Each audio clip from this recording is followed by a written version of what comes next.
Hi అండి, అందరికీ నమస్కారం.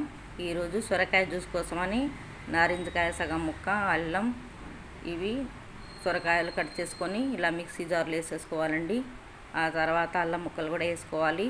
చాలా హెల్తీ జ్యూస్ అండి. పుదీనా కొంత వేసుకుంటే చాలా మంచిది, పుదీనా వల్ల కూడా.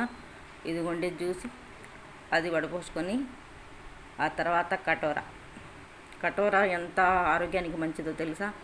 కటోరా వల్ల ఫ్రీ మోషన్ అవుతుంది, టెన్షన్ ఉండదు. కొద్దిగా బెల్లం వేసుకుంటానండి నేను, కొద్దిగా హనీ, ఒకటి నారింజకాయ సగం, మనకు ఎంత పులుపు కావాలో అంత వేసుకోవాలి.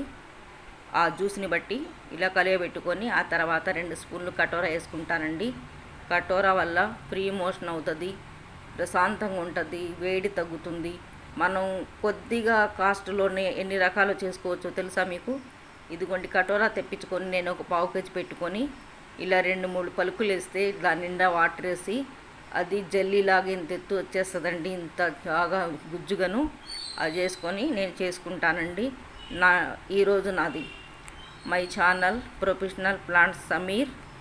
లైక్, షేర్, సబ్స్క్రైబ్ చేయండి. అడీనియం రోజెస్ చూడండి, దీని అందాలు, అడీనియం అందాలే వేరండి.